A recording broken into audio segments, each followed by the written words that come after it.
Hi hello வணக்கம். எல்லோரும் எப்படி இருக்கீங்க? நல்லா இருக்கீங்களா? சாப்பிட்டீங்களா? ஓகே, இன்றைக்கி நம்ம வீடியோவில் என்ன பார்க்க போகிறோம் அப்படின்னு பார்த்தீங்கன்னா, மட்டன் சுவையில் மட்டன் டேஸ்ட்டில் நம்ம இன்றைக்கி காளான் கிரேவி தான் எப்படி செய்யுதுன்னு பார்க்க போகிறோம். வாங்க எப்படி செய்யுதுன்னு பார்க்கலாம். ஒரு கடாய் சூடுபடுத்திட்டு எண்ணெய் சேர்த்துருக்கேன். எண்ணெய் சேர்த்ததுக்கப்புறம் இஞ்சி பூண்டை தட்டிட்டு சேர்த்துக்கோங்க. இது பார்த்திங்கன்னா எங்கள் அம்மா மட்டன் குழம்பு இந்த ஸ்டைலில் வைப்பாங்க. அதையே காளான் கிரேவி நான் செஞ்சுருக்கேன். இது ரொம்ப டேஸ்ட்டு சூப்பராக இருக்கும். கண்டிப்பாக ட்ரை பண்ணி பாருங்கள். பார்த்திங்கன்னா பெரிய சைஸ் அளவுக்கு பல்லாரி வெங்காயத்தை நல்லா பொடியாக கட் பண்ணிட்டு சேர்த்துருக்கேன். நீங்கள் சின்ன வெங்காயம் கூட நல்லா நிறைய சேர்த்துக்கலாம். நான் பார்த்திங்கன்னா பல்லாரி வெங்காயம் எடுத்துருக்கேன். ஒரு பேக்கெட், அதாவது ஆல்ரெடி என்கிட்ட ஒரு அரை பேக்கெட் அளவுக்கு காளான் கொஞ்சம் கட் பண்ணது உள்ளே இருக்குது. ஒரு பேக்கெட் ஃபுல்லாகவும் சேர்த்துக்கிறேன். கூடவே ஒரு 3-4 தக்காளியை, பழுத்த தக்காளியை, சின்ன தக்காளியை பார்த்திங்கன்னா 4 தக்காளி சேர்த்துக்கலாம். ரொம்ப சின்ன தக்காளியை நான் சேர்த்துருக்கேன். பெருசாக இருந்தால் 2 சேர்த்துக்கோங்க போதும். பொடியாக கட் பண்ணிட்டு இது கூட சேர்த்து நல்லா வதக்கி விட்டுக்கலாம். தேவையான அளவுக்கு உப்பு சேர்த்துக்கலாம். சேர்த்துட்டு இதை நல்லா வதக்கி விட்டுக்கோங்க. வெங்காயம் தக்காளி நல்லா வதங்கினதுக்கப்புறமா மசாலாலாம் ஆட் பண்ணிக்கலாம். நான் பார்த்திங்கன்னா 1 ஸ்பூன் அளவுக்கு தனி மிளகாய் தூள் சேர்த்துருக்கேன். 2 ஸ்பூன் அளவுக்கு மட்டன் மசாலா, ஒரு 1.5 ஸ்பூன் அளவுக்கு கொத்தமல்லி தூள், கூட ஒரு அரை ஸ்பூன் அளவுக்கு மஞ்சள் தூள் சேர்த்துருக்கேன். சேர்த்துட்டு இதை நல்லா வதக்கி விட்டுக்கலாம்.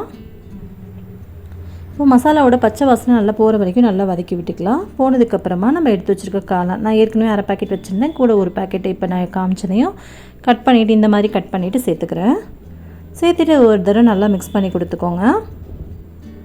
நான் பார்த்திங்கன்னா ஒரு அரை மூடி தேங்காவை எதுவுமே சேர்க்கல, ஜஸ்ட் பிளெயினாக தேங்காவை மட்டும்தான் நல்லா அரைச்சி எடுத்து வச்சுருக்கேன். தேங்காய் சேர்க்கும்போது கிரேவி கொஞ்சம் திக்கான பேஸ்ட்டாக நமக்கு திக்காக கிடைக்கும். அதுக்காக தேங்காய் சேர்க்காமலும் செய்யலாம், உங்களோட விருப்பம் தான். தேங்காய் சேர்க்கலை அப்படின்னா இது கூட ஒரு அரை டம்ளர் அளவுக்கு தண்ணி சேர்த்துட்டு நல்லா கொதிக்க வச்சு வேகிற வரைக்கும் வெயிட் பண்ணிவிட்டு இறக்கிக்கோங்க. நான் தேங்காய் சேர்த்ததுனால தேங்காவோட சேர்ந்து இந்த காளான் கிரேவி நல்லா வேக விட்டு அதுக்கப்புறமா திக்கானதுக்கப்புறம் இறக்கிக்க போகிறேன். ஒருவேளை இதை நீங்கள் நல்லா தண்ணி குழம்பு மாதிரி வைக்கணும் அப்படின்னா கூட மட்டன் குழம்பு மாதிரியே தான் இருக்கும். நீங்கள் இன்னும் கொஞ்சம் தண்ணி சேர்த்துட்டு கொஞ்சமாக உப்பு சேர்த்து நல்லா கொதிக்க வச்சு இறக்குனீங்களும் டேஸ்ட்டு ரொம்ப சூப்பராக இருக்கும். அவ்வளோதான், நம்மளுடைய கிரேவி ரெடி ஆயிடுச்சு. ஒரு 10 நிமிஷம் கழித்து பார்க்குறேன், நல்லா திக்காகி நல்ல கிரேவி ஸ்டேஜில் வந்துடுச்சு.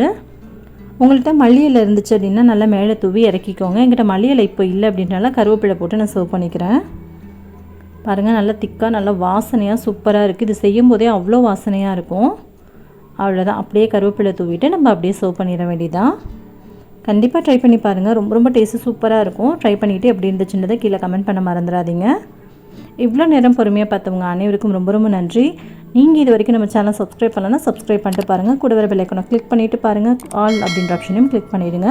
அப்போ தான் நான் எப்போல்லாம் வீடியோஸ் பண்ணால் உங்களுக்கு தவறாமல் நோட்டிஃபிகேஷன் சேரும். நீங்களும் மிஸ் பண்ணாமல் பார்க்கலாம். தேங்க்யூ, பாய். இந்த போறப்பு தான் நல்லா ருசிச்சு சாப்பிட கிடைச்சது.